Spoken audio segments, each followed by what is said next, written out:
আসসালামু আলাইকুম আপনাদের সবাইকে স্বাগত জানাচ্ছি আজকের মার্কেটিং ট্রেনিং এ। আপনারা জানেন যে ধারাবাহিকভাবে মার্কেটিং এর ট্রেনিং গুলোর আমি অনলাইনে করিয়ে থাকি এবং হচ্ছে যে বিভিন্ন জায়গায় যে আপনার লোকাল এবং ফরেন ট্রেনার কর্তৃক যে ট্রেনিং গুলো আমি বিভিন্ন সময় করেছি, সেইখান থেকে আমি আমার নিজের প্রতিষ্ঠান যেটিকে অনলাইনে দাঁড় করিয়েছি। এবং অ্যাট দ্য সেম টাইম হচ্ছে যে যারা মার্কেটিং শিখতে চান, ডিজিটাল মার্কেটিং, নিউরো মার্কেটিং এবং হচ্ছে আর্টিফিশিয়াল ইন্টেলিজেন্স মার্কেটিং। বর্তমানে ডিজিটাল মার্কেটিং এর যে কনসেপ্ট, সেই কনসেপ্টটা এখন অনেক পুরনো। এখন আসছে হলো নিউরো মার্কেটিং। তো নিউরো মার্কেটিং জিনিসটা কি সেটি নিয়ে আমরা আলোচনা করার পূর্বে আমরা কতগুলো কোশ্চিন পেয়েছিলাম আমি, যে কোশ্চেনগুলো আমার গ্রুপে আসছিল। সেটি হচ্ছে যে মার্কেটিং আসলে জিনিসটা, একটা বিজনেস আপনি করতেছেন, সেই বিজনেসটা কেন ফেল করতেছে, কেন একটা সার্টেন মোমেন্টে এসে স্টাক আপ হয়ে যাচ্ছে, কেন একটা নির্ধারিত সময় পরে বিজনেসের গ্রোথ দেখতে পাচ্ছেন না, প্রবলেম অ্যারাইজ করছে। তো সেই জিনিসটার একটা রহস্য উদ্ঘাটন করব আমরা উইথ সাইন্টিফিক ডেটা এবং হচ্ছে প্রুভেন কিছু এক্সাম্পলস, যেটি আমাদের দেশে এবং দেশের বাইরে এটি নিয়ে অনেক কাজ হয়েছে। এবং আমাদের দেশের যারা শক্তিশালী মার্কেটিয়ার রয়েছেন বিভিন্ন বড় বড় প্রতিষ্ঠানে, তারা তো ডেফিনেটলি মার্কেটিং করতেছেন এবং হচ্ছে যে খুব ভালো লেভেলের ট্রিক্স অ্যান্ড টিপগুলো অ্যাপ্লাই করছেন। বিশেষ করে যারা ক্ষুদ্র উদ্যোক্তা রয়েছেন, যারা হচ্ছে রিসেন্টলি স্টার্ট করেছেন, বা যারা আজকে ডিজিটাল মার্কেটিং কাজ শুরু করলেন, তারা কেন একটা নির্ধারিত সময় পরে যে স্টাক আপ হয়ে যাচ্ছে। তো এর পিছনে বিহাইন্ড দ্য কজ, মানে বিহাইন্ড কজ আর কি, যে সেইটি আসলে কি, সেগুলো অ্যানালাইসিস করা হয়েছে। এবং সেই অ্যানালাইসিস গুলোর একটা সাইন্টিফিক ডেটা আপনাদেরকে উপস্থাপন করব। তো কিন্তু এই ভিডিওটা যেহেতু অনেক বড় হয়ে যাবে, সুতরাং আজকে আমরা শুধু একটা জায়গায় ফোকাস করব। তো তাহলে চলুন শুরু করা যাক।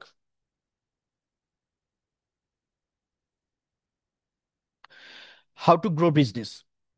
একটা বিজনেসকে আপনি কিভাবে গ্রো করবেন? ধরেন আপনি আজকে ডিজিটাল মার্কেটিং শুরু করলেন, আপনি আজকে কোনো একটা কাজ শুরু করলেন, আপনি আজকে কোনো একটা বিজনেস শুরু করলেন। এই বিজনেসটাকে আপনি গ্রো করবেন কিভাবে? আপনার ফাইন্যান্স, ধরেন ইনিশিয়ালি যেটুকু দরকার সেটুকু আছে, আপনি কাজ শুরু করেছেন, কাজ স্টার্ট হয়ে গেছে অলরেডি, প্রজেক্ট স্টার্ট আপ শুরু হয়ে গেছে। তো এরকম একটা পজিশনে আপনার স্বাভাবিকভাবে কোশ্চিন আসবে যে আমি গত মাসে এত টাকার প্রফিট করেছি, সো নেক্সট মান্থে আমার প্রফিটটা কোথায় বা কত টাকা করব? আমি গত মাসে এত টাকা এক্সপেন্ড করেছি, এক্সপেন্ডিচার ছিল এত, আমার রিটার্ন অন ইনভেস্টমেন্ট ছিল এত। সো এটিকে আমি আগামী 2 বছর, 3 বছর, 5 বছরের মধ্যে ব্রেক ইভেনে নিতে চাই, বা 1 আওয়ার বা 6 মান্থের মধ্যে ব্রেক ইভেনে নিতে চাই। এটি একটা সুস্পষ্ট গাইডলাইন কিন্তু থাকতে হবে। অর্থাৎ যখনই কোনো আপনি একটা কোনো বিজনেস শুরু করতেছেন, সেটি হতে পারে অনলাইন, হতে পারে অফলাইন, অথবা হতে পারে আপনার নিজের একান্তই নিজের কোনো বিজনেস। এখন তো অনেক মানুষ ইন্ডিভিজুয়ালি বিজনেস করে অনলাইনে, অর্থাৎ নিজের বিজনেস নিজে করি, ওখানে কেউ কোনো আর যারা এমপ্লয়ি রয়েছে তারাও ঠিক ওই রকম ভাবে নিজের কাজে নিজে বিজনেস করে, যেটি প্যাসিভ ইনকাম মোডে। তো এই প্যাসিভ ইনকাম কিন্তু বাংলাদেশে এখন প্রচুর, অসংখ্য লোক রয়েছে যারা হচ্ছে প্যাসিভ ইনকাম গুলো করে, অর্থাৎ একটা বড় লিডারের নেতৃত্বে কাজ করে যাচ্ছে এবং এদের যে গিভেন রেসপন্সিবিলিটি গুলো থাকে, সেগুলো তারা করে মানে এক্সিকিউট করে। এটা হয় কি, যেটা হচ্ছে যখন আপনার এই যে আপলাইন বন্ধ হয়ে যাবে, তখন আপনার টোটাল ইনকামটা একসাথে ধস করে। ধরুন আপনি মান্থলি এখন মানে যে পরিমাণ ডলার ইনকাম করছেন বা যে পরিমাণ টাকা ইনকাম করছেন, সেটি ধরো হলো অ্যারাউন্ড 1.5 লাখ টাকার মতো পার মান্থ ইনকাম করছেন। কারণ 1.5 লাখ টাকার এক্সাম্পলটা কেন নিলাম, কারণ হচ্ছে বাংলাদেশে প্রচুর লোক আছে যারা এই অনলাইনে ঘরে বসে 1.5 লাখ টাকার প্লাস ইনকাম করে, বা অ্যারাউন্ড 1.5 লাখ টাকা ইনকাম করে। তো এই 1.5 লাখ টাকা ইনকাম যে করছেন, এটা যদি আপনার ডিরেক্ট ডিরেক্ট মানে এমপ্লয়ার হয়, মানে ডিরেক্ট যদি বায়ার হয়, তার কাছ থেকে যদি ইনকাম করেন, তাহলে এটা ভালো। এটার পজিটিভ সাইড আছে, কারণ আপনি যে ব্যয়টা আপনাকে একটা কাজ দিচ্ছে, তার যদি আপনি কাজ সাকসেসফুলি কমপ্লিট করতে পারেন, সে আপনাকে দুইটা কাজ দেবে। কিন্তু যদি এটা আপনি কাউরি আপ হ্যান্ডে, মানে কাউরির সাথে কাজ করেন, দ্যাট ইজ কাউরি কেউ আপনাকে কাজ দেয় তার সাথে করেন, এরকম যদি হয়, মানে সে যদি আলটিমেট বায়ার না হয়, তাহলে সেক্ষেত্রে আপনার জন্য রিস্ক রয়ে যায়। তো আমরা ফিরে আসি আমাদের বিজনেসে। ধরেন আমরা একটা বিজনেস শুরু করলাম। সেই বিজনেসটা শুরু করলে আমাদের প্রথম যে কোশ্চিনটা আসে, আহ, সেটি হচ্ছে what business are you working in. প্রথমে আপনি যে চিন্তাটা করবেন যে আপনি যে বিজনেসটা করতেছেন, সেই বিজনেসটা আসলে কিসের বিজনেস, এই বিজনেসটার টার্গেট কাস্টমার কারা। নিশ্চয়ই এগুলো টার্গেট কাস্টমার মানে ডিফাইন করার প্রসেস আছে, সেগুলো আমি ওইদিকে যাচ্ছি না। তো টার্গেট কাস্টমার করা, তারপরে আপনি টার্গেট কাস্টমার ধরে কাজ শুরু করলেন। একটা সময় পরে দেখা যাচ্ছে বিজনেসটা গ্রো হচ্ছে না, অর্থাৎ বিজনেসটা যে গ্রো হচ্ছে না আপনি কিভাবে বুঝবেন?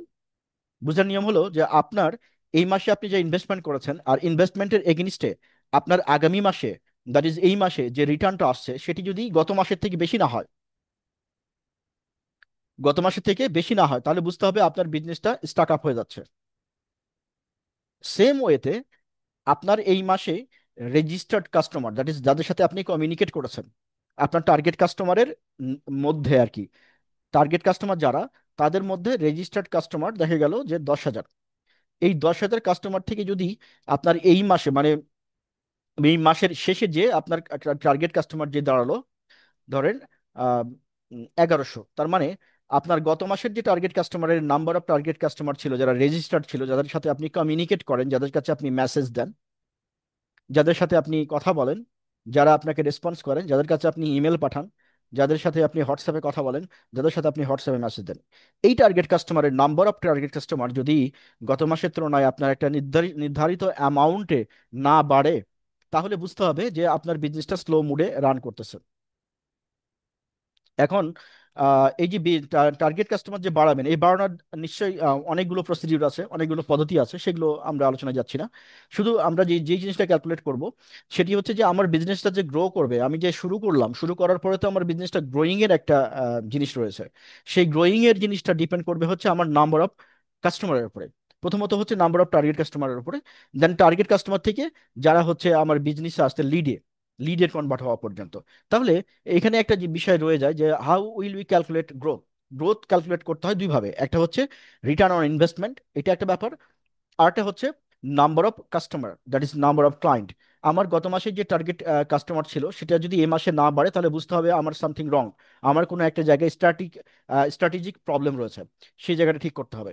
আরটা হচ্ছে যে যদি আমার রিটার্ন অন ইনভেস্টমেন্ট না বাড়ে, রিটার্ন অন ইনভেস্টমেন্টের এগেনিস্টে আমার যদি মানে ইনভেস্টমেন্টের এগেনিস্টে রিটার্ন অন ইনভেস্টমেন্ট না বাড়ে, তাহলে বুঝতে হবে কোনো এক জায়গায় আমার ল্যাকিংস রয়েছে, সে কারেকশনগুলো করতে হবে।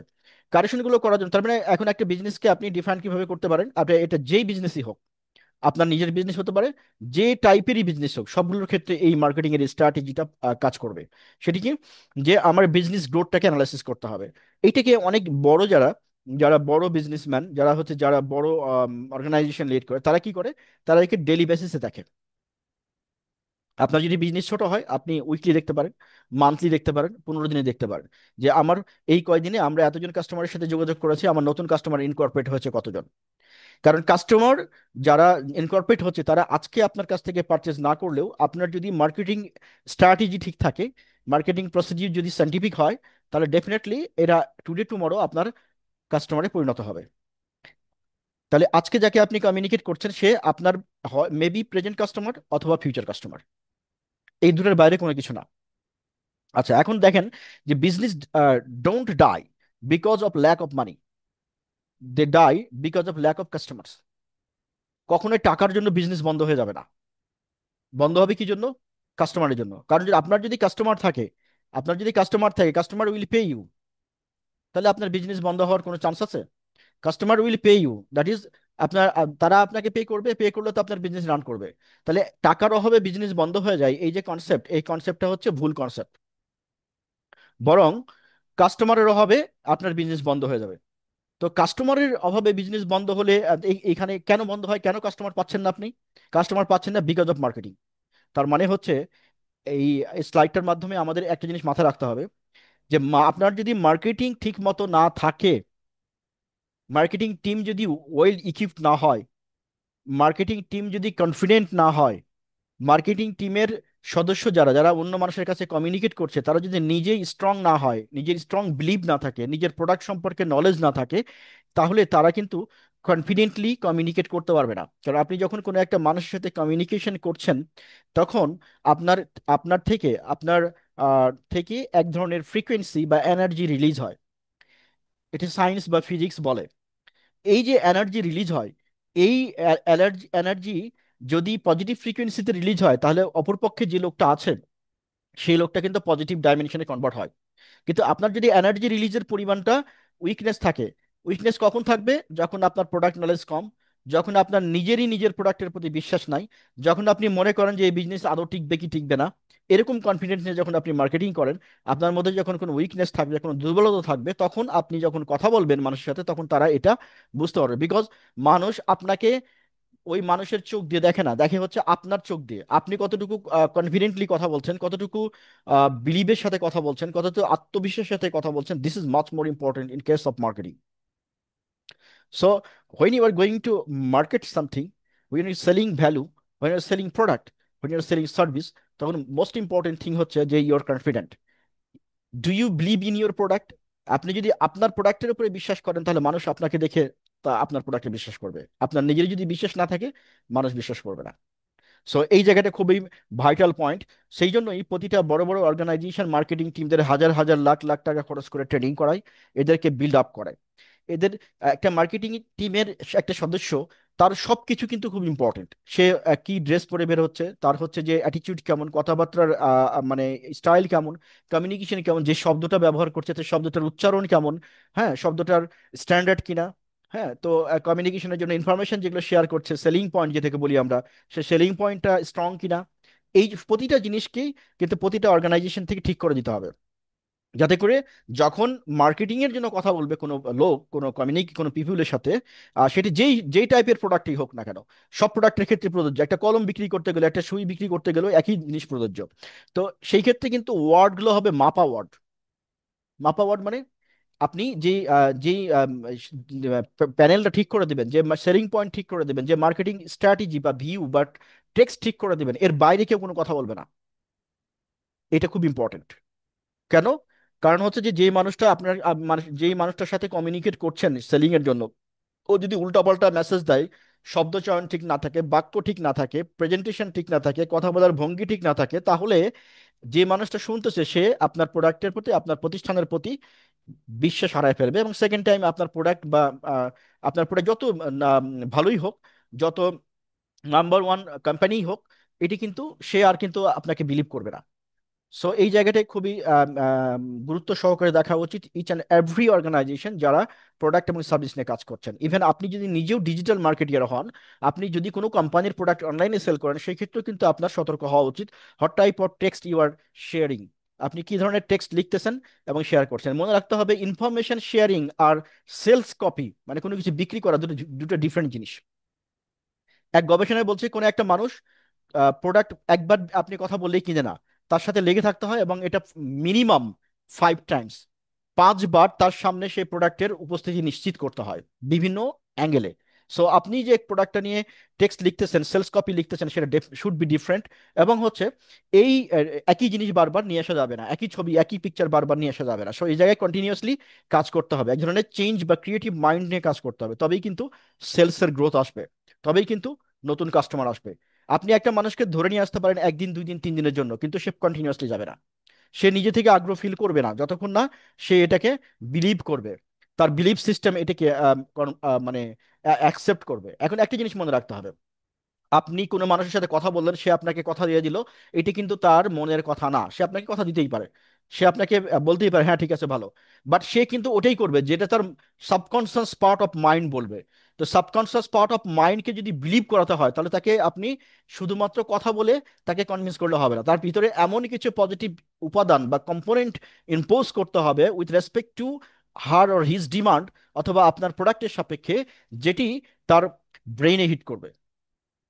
এই যে ব্রেনে হিট করার জন্য যে ধরনের টেকনোলজি, যে ধরনের ওয়ার্ড, যে ধরনের মানে আপনার পিকচার্স, ইনফোগ্রাফিক্স ইউজ করা হয়, সেগুলোকে বলা হয় নিউরো মার্কেটিং। আজকের দুনিয়াতে সবাই কিন্তু নিউরো মার্কেটিং করতেছে। ফেসবুক থেকে শুরু করে যত সোশ্যাল মিডিয়া আছে, আপনি কেন 10 মিনিটের জন্য ঢুকে 1 ঘন্টা পার হয়ে যায় আপনি জানেনই না? কেন প্রোডাক্ট বারবার একই প্রোডাক্ট আপনার সামনে নিয়ে আসা হয়? এগুলো হচ্ছে মানুষের মগজ ধুলাই করা, আর কিছু না। এই মগজ ধুলাই করার জন্য এই জিনিসগুলো ব্যবহার করা হয়, এবং আমরা এখন গোটা দুনিয়ায় নিউরো মার্কেটিং চলতেছে। সো আপনার বিজনেসে যখন আপনি চিন্তা করতেছেন, আপনার ডিজিটাল মার্কেটিং একটা প্রফেশন আছে, আপনার একটা স্টার্ট আপ আছে, আপনি যখন চিন্তা করতেছেন, আপনার নিজস্ব বিজনেস আছে, আপনি যখন চিন্তা করছেন, তখন আপনার মার্কেটিং টিমকে সব থেকে প্রায়োরিটি দিয়ে সিলেক্ট করতে হবে, এবং টপ মোস্ট প্রায়োরিটি দিয়ে তাদেরকে বিল্ড আপ করতে হবে। এখন যদি এরকম হয় যে ওয়ান ম্যান কোম্পানি, তো সেই ক্ষেত্রে একজন মানুষই কিন্তু সবগুলো করতে পারবে না। ওই কোম্পানি কখনো মানে বেশি দূর যেতে পারবে না, একটা সার্টেন পয়েন্টে স্টার্ট আপ হয়ে যাবে। ওয়ান ম্যান কোম্পানি খুব বেশি দূর এগোতে পারে না, স্টার্ট আপ হয়ে যাবে। আপনি ডিজিটাল মার্কেটিং করলেও ধরেন আপনি ডিজিটাল মার্কেটিং করে আপনি একা যদি মার্কেটিং করেন, তাহলে সেই ক্ষেত্রে আপনি সর্বোচ্চ একটা লেভেল পর্যন্ত আর্ন করতে পারবেন। কিন্তু আপনি যদি আপনার সাথে একটা টিম বানায় ফেলেন, 10,000 মানুষ কাজ করছে আপনার সাথে, তখন দেখবেন যে আর্নিংস আপনি ঘুমিয়ে থাকলেও আসবে। So build up your system, not product. Product ভালো হলেও সে প্রোডাক্ট বিক্রি হবে না। আপনি কি মনে করেন যে ধরেন ইউনিলিভারের যে কোটি কোটি টাকার প্রোডাক্ট বিক্রি হয়, ইউনিলিভারের সমপূর্ণ মানসম্পন্ন প্রোডাক্ট আর নাই? আছে তো, কিন্তু সেগুলো তো ব্র্যান্ড হয় না, সেগুলো তো বিক্রি হয় না। কারণ কি? কারণ প্রোডাক্ট ইটসেলফ ভালো কোয়ালিটি হলো, কিন্তু প্রোডাক্ট চলবে না। আপনি তো খারাপ প্রোডাক্ট নিয়ে মার্কেটে টিকবেনই না। তাহলে ভালো প্রোডাক্ট হলেও চলবে না ইটসেলফ, যদি না মার্কেটিং শক্তিশালী। তাহলে মার্কেটিং এর উপর ফোকাসটা কতটুকু হওয়া উচিত একটা বিজনেসের? More than 80%। More than 80% concern থাকা উচিত মার্কেটিং নিয়ে, যদি একটা বিজনেসকে আপ করতে হয়, কন্টিনিউয়াসলি গ্রোথে নিতে হয়।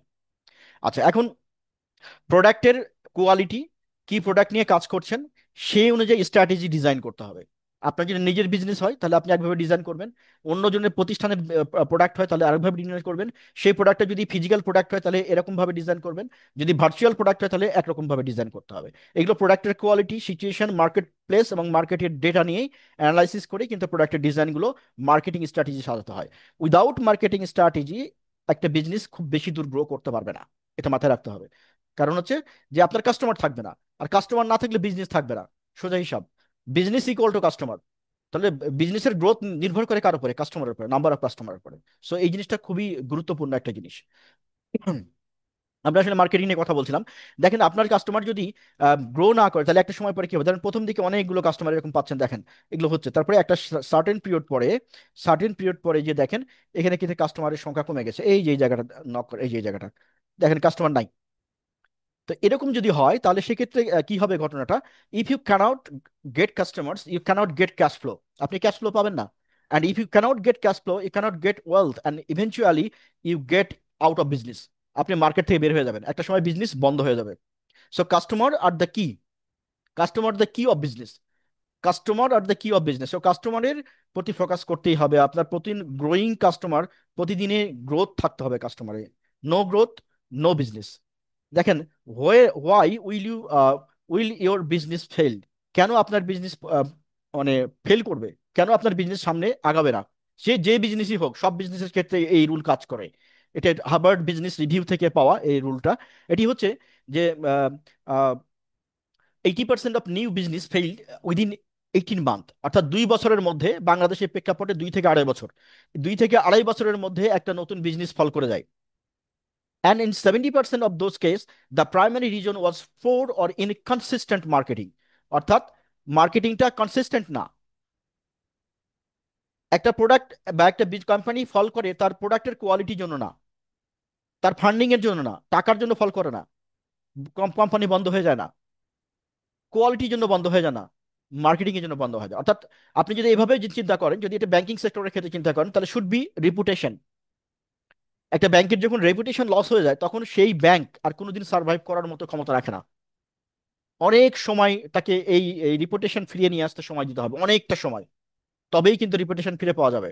ঠিক অনুরূপভাবে যে কোনো কোম্পানির ক্ষেত্রেই কিন্তু আপনার 80% ক্ষেত্রেই কিন্তু এই ঘটনা ঘটে, 18 মাসের মধ্যে ফল করে যায়। এবং 18 মাস পার হলে কোম্পানি কিন্তু স্মুথলি রান করা শুরু করে, যদি তার মার্কেটিং স্ট্র্যাটেজি ঠিক থাকে, অর্থাৎ মার্কেটিং টিম যদি শক্তিশালী হয়।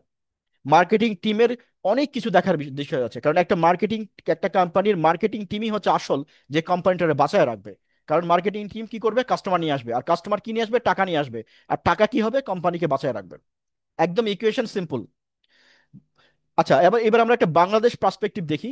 বাংলাদেশ রিয়ালিটি কি হয় এখানে? 76% of small business owners can't break even because they are treat marketing as an expense. মার্কেটিংকে কখনো খরচ হিসেবে দেখা যাবে না। মার্কেটিং এর যে খরচ, সেটাকে কখনো খরচ হিসেবে দেখা যাবে না। আপনি যদি দেখেন যে এই মার্কেটিং করে আমার এত টাকা খরচ হয়ে গেল, তাহলে আপনি গেছেন, আপনার বিজনেস শেষ। এটি একটা প্রফিট মেকিং ইঞ্জিন। মার্কেটিং এর পিছনে যে খরচটা করছেন সেটি হচ্ছে প্রফিট মেকিং ইঞ্জিনের পিছনে খরচ করছেন, কারণ because it will attract your customer. আর কাস্টমার অ্যাট্রাক্ট করলে আপনার ফান্ড অ্যাট্রাক্ট হবে, ফান্ড অ্যাট্রাক্ট করলে আপনার কোম্পানি লিকুইডিটি পাবে, আর যখন কোম্পানি লিকুইডিটি পায় তাহলে আপনার কোম্পানি দৌড়াবে। সো বুঝতেই পারছেন যে মার্কেটিংটা একটা প্রতিষ্ঠানের জন্য, সেটা ব্যক্তিগত হোক, লিমিটেড কোম্পানি হোক, বা যে টাইপের কোম্পানি হোক না কেন, কতটা ইম্পর্টেন্ট। এখন মার্কেটিং এর অর্থ এই না যে শুধু একজন মানুষের সাথে গেলে আমার কথা বললাম, এটা মার্কেটিং না। এটা হলো ইনফরমেশন শেয়ারিং। ইনফরমেশন শেয়ারিং আর মার্কেটিং দুটো ডিফারেন্ট জিনিস। মার্কেটিং এর ক্ষেত্রে অলওয়েজ কাস্টমার ভ্যালু ক্রিয়েট করতে হয়। ইনফরমেশন শেয়ারের সাথে আপনি ইনফরমেশন শুধু তথ্য বিনিময় করছেন। তথ্য বিনিময় করা আর মার্কেটিং করা দুটো কমপ্লিটলি ডিফারেন্ট জিনিস। আজকের দিনে তথ্য বিনিময় করে কোনো লাভ নেই। মার্কেটিং স্ট্র্যাটেজিক পয়েন্ট মেনটেন করে আপনাকে ইনফরমেশন শেয়ার করতে হবে বাই ইউজিং নিউরো মার্কেটিং। তবেই কিন্তু আপনার প্রোডাক্ট সেল হবে। মাথায় রাখতে হবে এটা। সো এই হচ্ছে যে এখন হচ্ছে যে সলিউশন কি। সলিউশনের ক্ষেত্রে আমরা জানি যে একটা সলিউশন দিয়ে আমরা শেষ করব, একটা প্রবলেম আমরা শেষ করলাম। সলিউশন হচ্ছে number one thing, every business owner should focus on marketing. এটা হচ্ছে number one solution. Number one solution কি? প্রতিটা business owner focus on marketing, marketing এর উপরে ফোকাস করবে। এটি হলো একমাত্র সলিউশন, একমাত্র এবং কেবলমাত্র সলিউশন। মার্কেটিং এর উপর ফোকাস করা ছাড়া কোনোভাবেই সম্ভব না। আশা করছি বুঝতে পেরেছেন। আমরা পরের ভিডিওতে নিশ্চয়ই আরো ডিটেলস নিয়ে আলোচনা করব। আজকের মতো এখানে শেষ করা হচ্ছে।